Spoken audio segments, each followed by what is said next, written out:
Saya menyebutnya dibenarkan karena iman. Dan dalam tema kita tahun ini, tema The Great, kita ada satu kata yang kita pakai, aletheia, yang berhubungan dengan kebenaran. Dan kebenaran yang kita pakai hari ini, yang saya sampaikan hari ini, pagi ini, saya ambil dalam kitab Roma pasal 4 ayat 1 sampai dengan ayat yang ke-25. Dan saya hanya mendasari beberapa ayat, tapi kita akan belajar bersama seluruh ayat, dan juga kita akan kembali sedikit dalam kitab Roma pasal yang ketiga.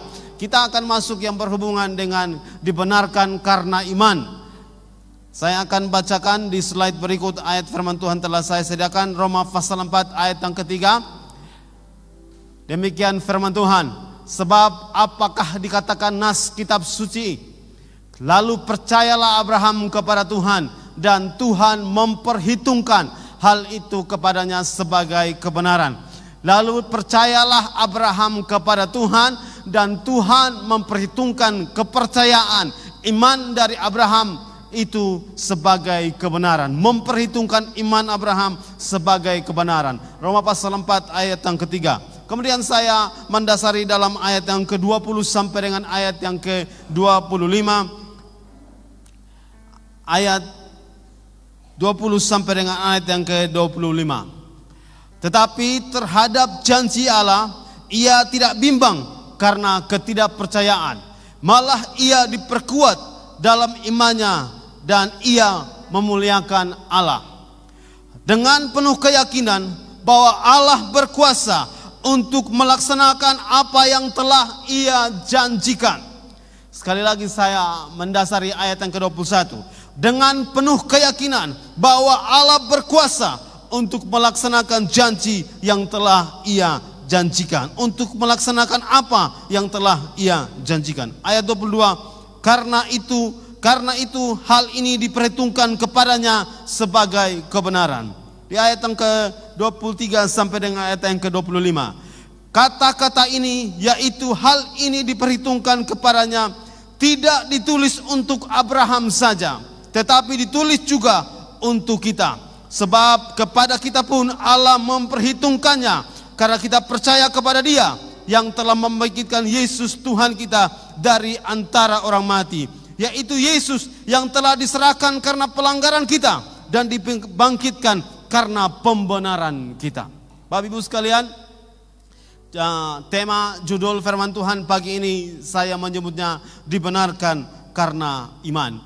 Kalau kita membaca pasal yang ke-33, kemudian kita teruskan di pasal yang pasal 3, kemudian kita teruskan ke pasal 4, kita menemukan bahwa ada sedikit diskusi antara orang-orang di Roma pada waktu itu, antara orang-orang Yahudi yang menjadi Kristen dan antara orang-orang yang bukan orang-orang Yahudi yang percaya kepada Yesus. Jadi ini ada diskusi antara dua kelompok ketika mereka ada dalam jemaat di Roma. Di jemaat di Roma, seperti dalam ayat-ayat sebelumnya dalam pasal 3, di jemaat di Roma adalah jemaat yang tergabung dari ada dua kelompok, yaitu jemaat yang bukan dari orang-orang Yahudi, dan ada orang-orang Yahudi yang telah mempercayai Yesus adalah Tuhan.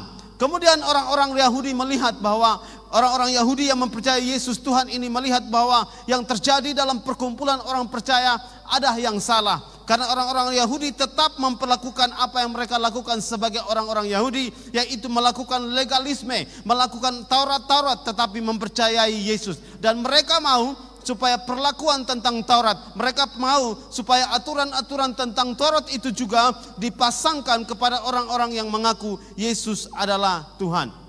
Di slide berikut saya menyampaikan bagian yang berhubungan dengan doktrin dari orang-orang Yahudi. Orang Yahudi menemukan legalistic covenant, yaitu Allah menyediakan kepada umat Israel keselamatan, namun keselamatan itu harus dilakukan dengan melakukan hukum Taurat. Keselamatan itu harus diambil. Kemudian yang kedua, domestic covenant, yaitu Allah menyediakan keselamatan bagi umat Israel supaya keselamatan tidak hilang, maka mereka harus melakukan hukum Taurat. Dan Bapak Ibu sekalian, kalau kita baca di dalam pasal 3, pasal 2, pasal 3, kita menemukan bahwa orang-orang Yahudi yang menjadi percaya kepada Yesus berupaya untuk menanamkan, memahami, memasangkan pengajaran-pengajaran dan pengetahuan-pengetahuan Taurat masuk ke dalam orang percaya. Kemudian Bapak Ibu sekalian, di ayat yang keempat inilah, di pasal keempat inilah adalah jawaban dari diskusi-diskusi mereka sebagai orang percaya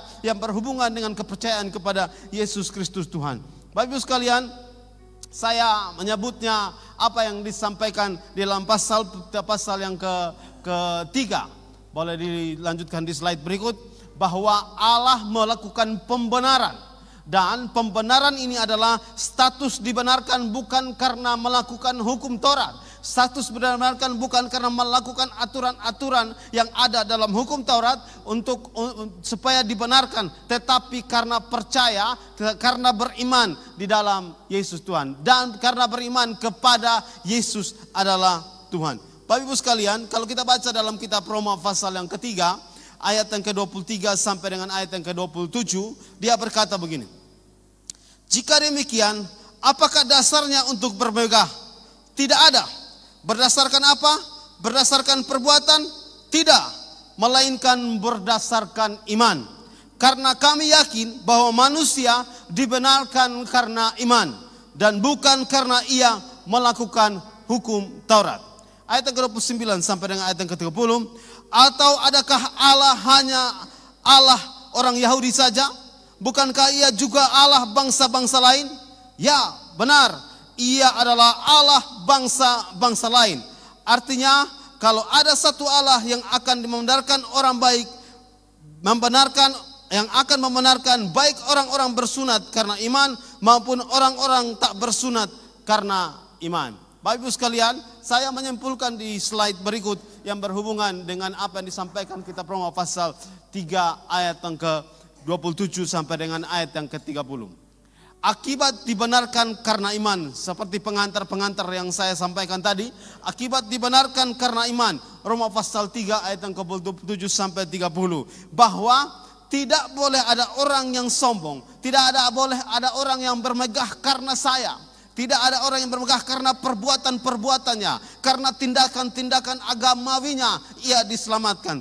Tidak boleh. Dalam kitab Roma pasal 3 ayat yang ke-27 sampai ayat 30, seperti yang saya bacakan tadi, ini adalah kesimpulan tentang bagaimana orang dibenarkan karena iman.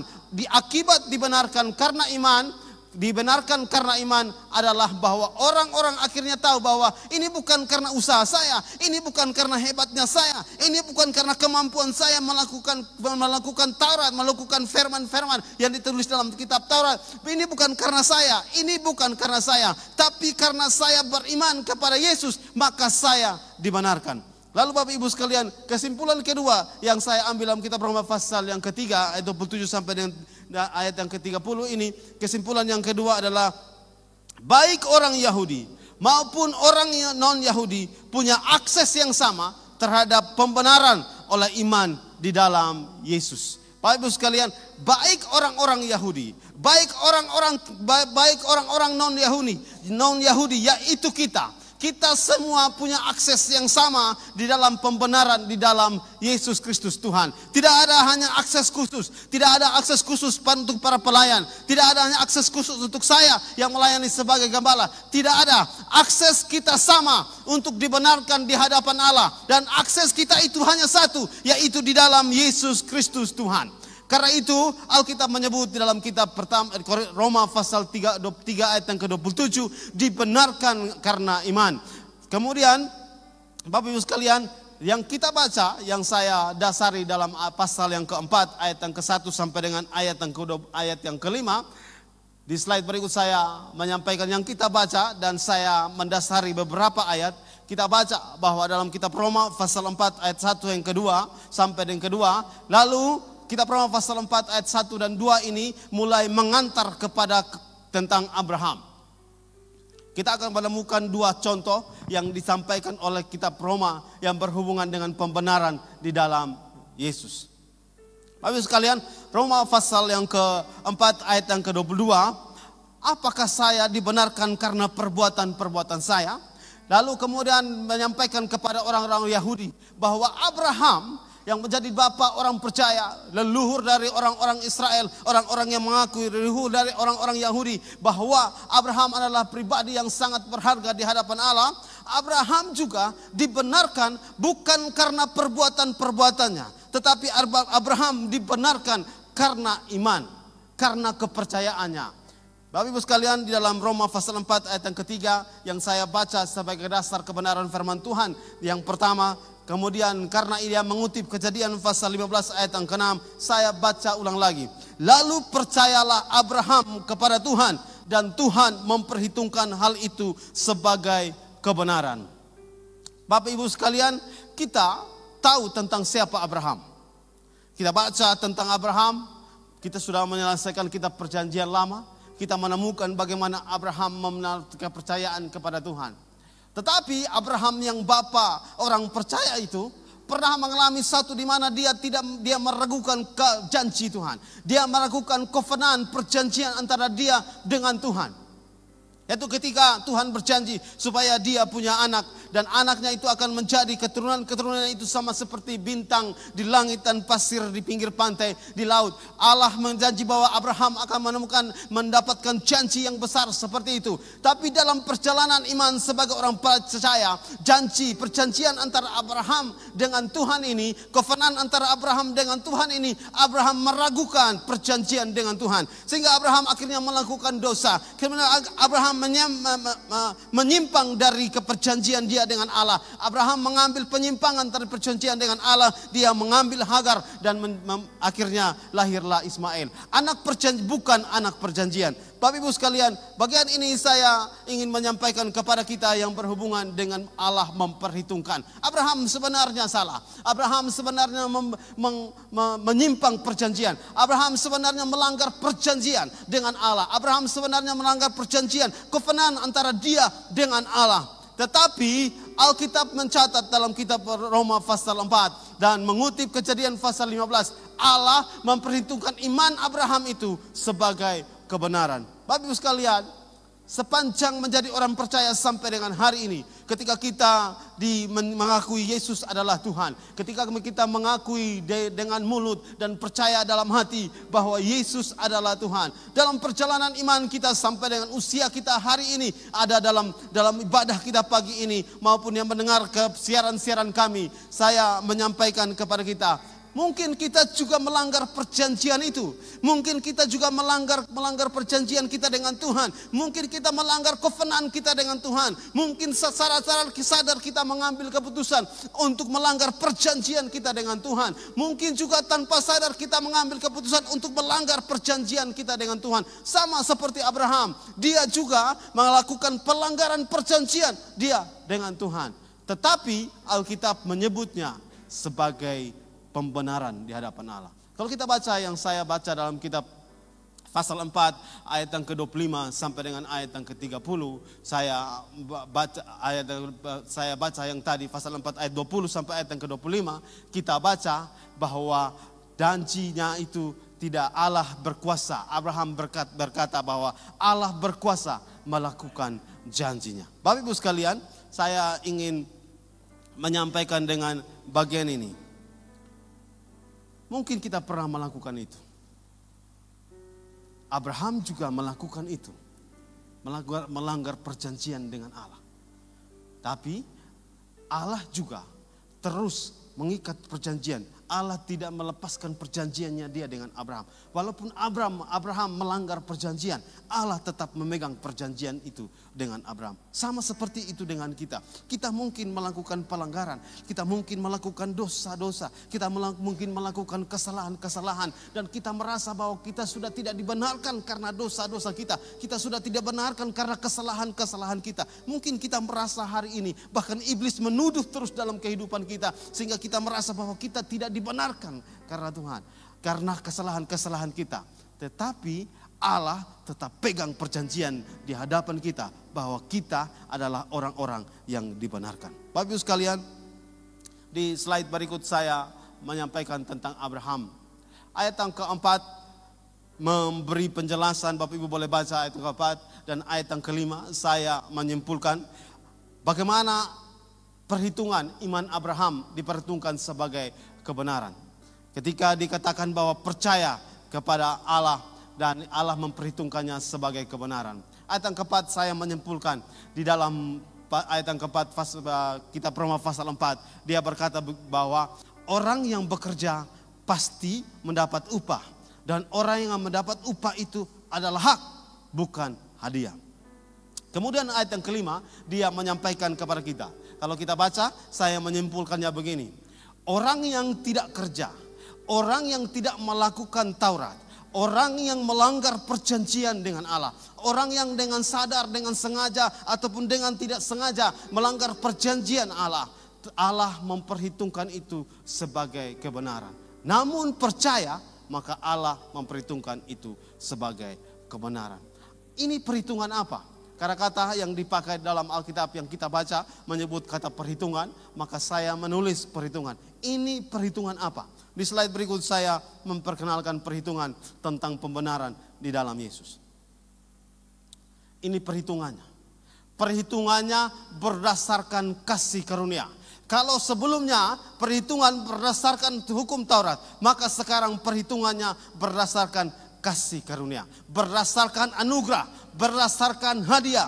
Kasih karunia, anugerah adalah pemberian yang diberikan kepada orang yang tidak layak menerimanya. Pemberian yang diberikan kepada orang yang sebenarnya sudah hancur, orang yang sebenarnya sudah berdosa, orang yang sebenarnya sudah sangat berdosa, tapi Allah memberi kasih karunia dan membenarkan di hadapannya. Seperti kata kitab Roma pasal 4 ayat yang keempat tadi, bahwa orang bekerja akan mendapat upah dan itu adalah hak. Tetapi orang yang tidak bekerja, orang yang tidak melakukan Taurat, tetapi mendapat karena percaya, maka dia mendapat anugerah, maka dia mendapat kasih karunia. Dan Alkitab menyebut dan doktrin kekristenan menyebutnya pembenaran di dalam Yesus. Ketika kita mempercayai Yesus, maka kita dibenarkan. Bapak Ibu sekalian, dalam pasal 4 kitab Roma pasal 4 ini, setelah menyampaikan tentang contoh tentang Abraham, maka kemudian Roma pasal 4 ini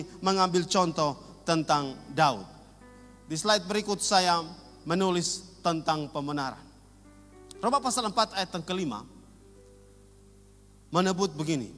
Saya tulis di slide dan Bapak Ibu boleh lihat. Tuhan membenarkan orang durhaka. Alkitab tidak menyebutnya Tuhan membenarkan orang yang dosa sedikit. Alkitab menyebutnya orang durhaka. Kata durhaka kita bisa menjelaskan bahwa orang yang dosanya sudah sangat berat, orang yang sudah sangat bebal, orang yang menurut pandangan manusia tidak bisa diampuni lagi. Tetapi dalam kitab Roma pasal 4 ayat yang kelima, Allah, Tuhan membenarkan orang durhaka. Mari kita kategorikan diri kita di hadapan Tuhan. Sebenarnya siapa kita di hadapan Tuhan? Pada saat kita berupaya terus melakukan kebenaran-kebenaran dalam kehidupan kita. Sebenarnya siapa kita yang mengaku percaya kepada Yesus? Sebenarnya kita hitungan orang durhaka. Sebenarnya kita hitungan orang-orang yang melanggar janji dengan Allah. Melanggar janji. Kita datang kepada Tuhan, kita berdoa, kemudian besoknya kita mengambil keputusan mengubah janji kita, melanggar janji kita, dan kita mulai melakukan kesalahan-kesalahan. Sebenarnya kita siapa? Alkitab menyebut dalam kitab Roma pasal 4 yang kelima, kita adalah orang-orang durhaka. Bapak Ibu sekalian, lalu kata pembenaran kadang-kadang bisa diterjemahkan seperti yang saya tulis dalam slide. Bahwa Allah membenarkan kesalahan-kesalahan kita. Kata pembenaran bukan Allah membenarkan ketika kita melakukan dosa lalu Allah mengubah dan membenarkan bahwa itu baik. Tidak apa-apa, lu lakukan dosa itu baik. Itu bukan kata maksud dalam membenarkan. Pembenaran. Kalau kita buat kesalahan lalu kita ini datang kita bilang tidak apa-apa, itu benar. Padahal sebenarnya menurut Alkitab itu adalah kesalahan, itulah adalah dosa. Alkitab menyebut tentang pembenaran berarti begini. Bukan berarti Tuhan membenarkan kesalahan atau dosa kita. Semua kesalahan, semua dosa-dosa kita tetap disebut dosa. Bukan berarti Tuhan membenarkan kesalahan kita. Tetapi Tuhan ubah status hukum kita di hadapan Dia. Tuhan ubah status hukum kita. Yang sebelumnya kita adalah orang yang durhaka. Yang sebelumnya kita adalah orang berdosa. Yang sebelumnya kita adalah orang yang tidak layak dalam perjanjian kita dengan Allah. Karena kita terus melanggar perjanjian-perjanjian kita. Kita terus melakukan pelanggaran-pelanggaran terhadap perjanjian kita. Yang sebelumnya kita tidak bisa. Tetapi Tuhan mengubah status kita. Yang sebelumnya kita orang dihukum, Tuhan ubah status kita menjadi orang yang dibenarkan. Dibenarkan karena percaya bahwa Yesus adalah Tuhan. Dibenarkan karena percaya dari mulut dan di dalam hati dan dalam tindakan-tindakan dalam kehidupan sehari-hari, karena percaya bahwa Yesus yang datang dari surga melepaskan dan mengosongkan dirinya sebagai raja dari segala raja, Tuhan dari segala Tuhan, mengambil rupa seperti manusia lalu melayani, dan bukan hanya melayani sampai Dia menebus kita, sampai Dia ada di atas kayu salib dan berkata sudah selesai. Dia melakukan itu karena Dia sementara mengubah status hukum kita di hadapan Allah. Yang sebelumnya kita adalah orang-orang yang layak dihukum. Sebelumnya kita adalah orang-orang durhaka. Tapi Allah mengubah status hukum kita karena Yesus Kristus Tuhan. Bapak Ibu sekalian, kita dibenarkan karena percaya kepada Yesus. Ini yang disebut dengan pembenaran tentang justification yang disampaikan oleh Alkitab. Perlahan-lahan kita akan masuk dalam doktrin-doktrin Kristen,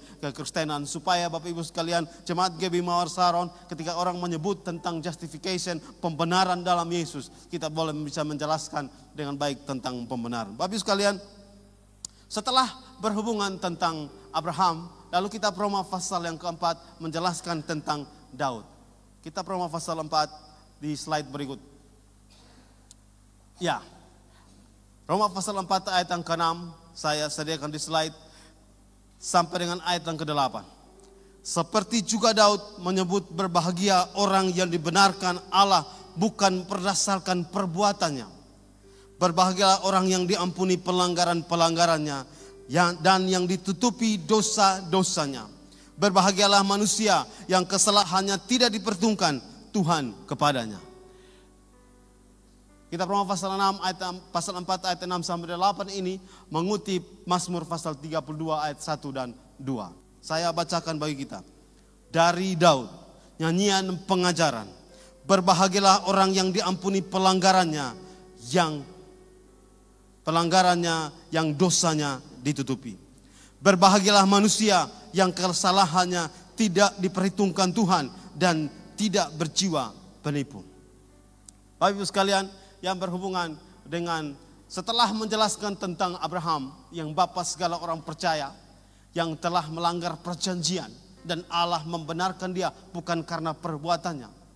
Lalu kita Roma pasal 4 mengantar masuk ke dalam kitab Mazmur pasal yang ke-32 yang berhubungan tentang Daud.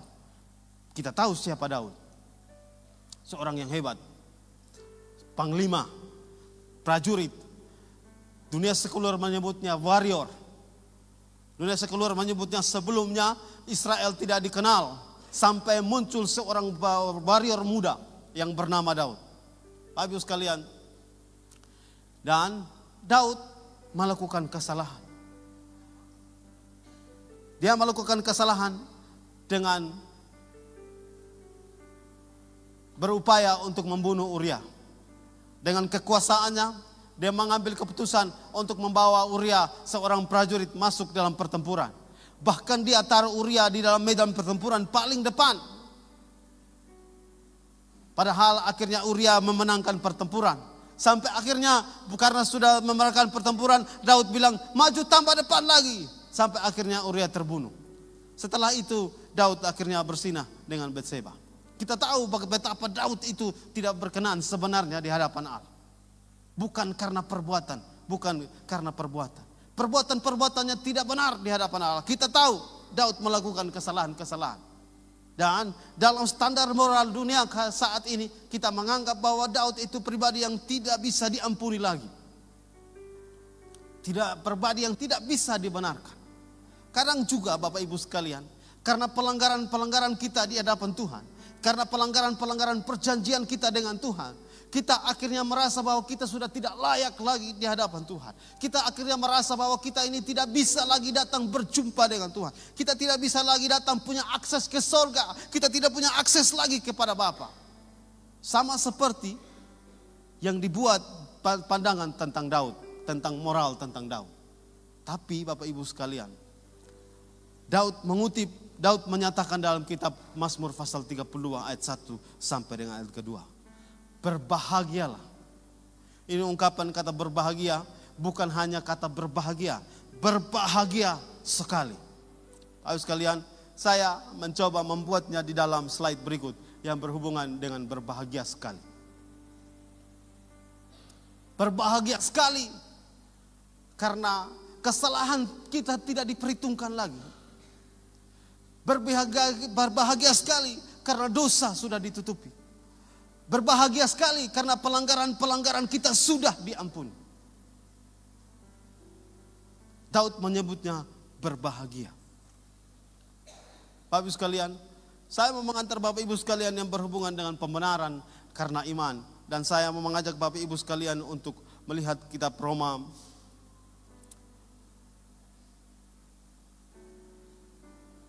Kitab Roma pasal 4. Bapak Ibu sekalian, di slide berikut saya menyampaikan bagian ini. Sekarang tadi kita bicara tentang iman. Lalu saya menemukan ada 4 jenis iman sebagai orang percaya. Pertama, kita sudah masuk dalam pengakuan Yesus adalah Tuhan. Sekarang kita masuk dalam iman di dalam Yesus. Ada iman karena sejarah. Kategorinya dari sananya memang Kristen. Karena sejarah. Dari sananya memang saya orang percaya. Dari lahirnya, dari bayi, dari kakak, dari nenek, dari opa oma, dari nenek moyang sananya saya sudah memang Kristen. Iman karena sejarah. Dan iman karena sejarah ini tidak bisa menyelamatkan. Iman karena sejarah ini tidak bisa menyelamatkan. Iman karena mujizat. Saya menyebutnya iman mujizat. Iman karena mujizat. Iman karena sejarah ini percaya Allah ada, percaya Alkitab itu benar, percaya sorga ada, neraka ada. Dia hanya sampai dengan batas percaya sampai di situ karena memang saya lahirnya Kristen. Dari sononya sudah Kristen. Iman karena mujizat. Dia percaya Allah melakukan mujizat. Dia percaya juga Allah melakukan mujizat melalui dia. Seperti dalam Alkitab itu, orang-orang yang percaya iman karena mujizat itu sama seperti di Alkitab. 12 murid yang diutus. Dan kemudian Tuhan utus 22. Dan semua 22 murid itu pulang dan menyampaikan bahwa mujizat terjadi dalam pelayanan mereka. Termasuk Yudas. Iman karena mujizat. Ayo sekalian, iman karena iman sementara. Saya menyebut iman sementara adalah iman yang berhubungan dengan pengakuan persetujuan logis. Secara logis dia lihat Tuhan benar. Secara logis Alkitab benar. Iman karena persetujuan logis. Iman sementara. Karena itu ketika ada pernyataan-pernyataan logis yang tidak sebenarnya tidak sama dengan apa yang dia percayai, bahwa ternyata iman yang dia percayai sebagai orang Kristen itu salah, maka dia semakin kebingungan karena kepercayaannya adalah iman karena logis. Iman sejarah, iman mujizat, iman sementara. Iman dengan persetujuan logis. Dia membaca, wah benar ini. Logikanya lalu memberi persetujuan bahwa ini benar dan dia mempercayai. Tapi iman ini juga dikategori iman sementara. Karena dalam perjalanan imannya dia akan menemukan bahwa ternyata ada banyak logika-logika yang salah yang akan tentang imannya. Demikian juga iman mujizat. Dia akan menemukan bahwa ternyata Allah tidak melakukan mujizat lagi. Ternyata tidak ada mujizat dalam waktu dia beribadah. Maka dia akan berpikir bahwa ternyata imannya ini iman yang tidak menyelamatkan. Bapak Ibu sekalian, iman yang sejati. Iman yang sejati, iman yang pegang pada perjanjian dengan Allah. Bukan hanya karena sejarah sebagai orang percaya. Bukan juga karena mujizat yang terjadi. Bukan juga karena persetujuan logis dia. Tapi karena dia berjanji dan mengikat perjanjian. Percaya bahwa Allah tetap melakukan janjinya dalam kehidupannya. Ini iman itu. Iman sejati adalah iman yang bukan hanya persetujuan logis.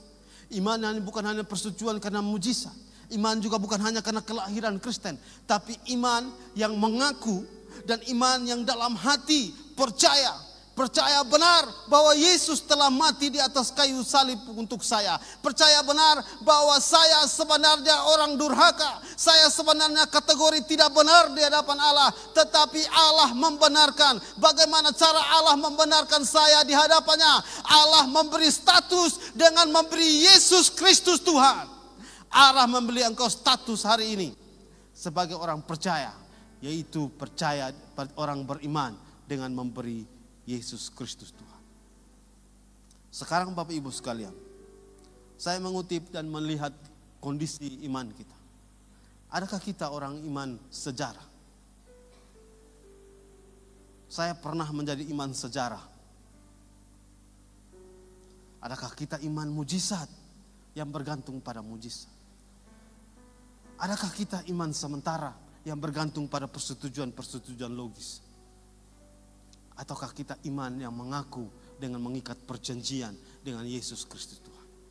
Bapak Ibu sekalian, ketika kita mengikat perjanjian dengan Allah, yang saya sering dengungkan menyebutnya covenant, kita mungkin melakukan pelanggaran-pelanggaran perjanjian, tapi Allah tidak pernah berhenti melakukan janjinya di kehidupan kita. Di dalam Roma pasal 4 ayat yang ke-21.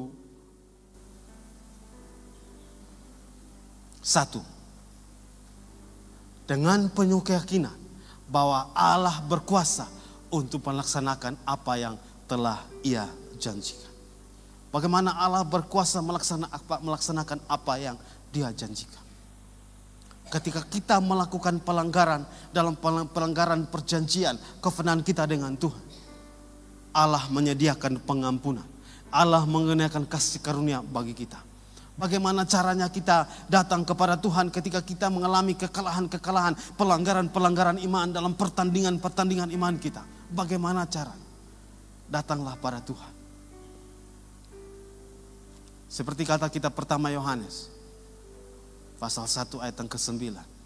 Jika kita datang kepada Tuhan, mohon ampun kepadanya, maka Ia setia dan adil mengampuni pelanggaran-pelanggaran kita. Ini Allah kita.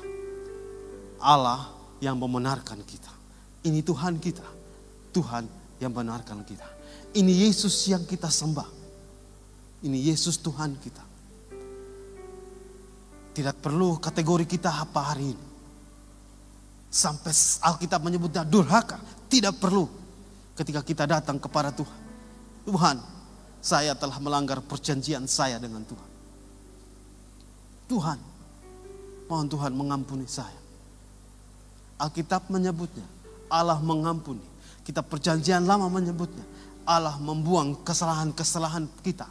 Pelanggaran-pelanggaran kita itu sampai ke ujung bumi. Sampai ke dalam tubir laut. Alkitab menyebutnya dosa yang merah, sangat merah seperti kermisi. Allah putihkan seperti salju. Allah buat status hukum baru untuk setiap kita yang percaya kepada Tuhan. Saat kita mengambil roti dan air anggur dalam perjamuan kita pada pagi hari ini. Mari datang beracara dengan Tuhan. Mari menyampaikan dengan Tuhan. Karena Alkitab menyebutnya, Ia setia dan adil dan Ia memberi pengampunan. Ia melakukan kasih karunia di tengah-tengah kita. Kita berupaya segenap hati untuk melakukan kebenaran-kebenaran firman Tuhan. Dan kita sebagai manusia tetap melakukan kesalahan. Dan Allah menyediakan Kristus Yesus sebagai pengantara kita, korban di hadapan Allah supaya kita dibenarkan. Pembenaran karena iman di dalam Yesus Kristus Tuhan. Amin. Untuk kebenaran firman Tuhan.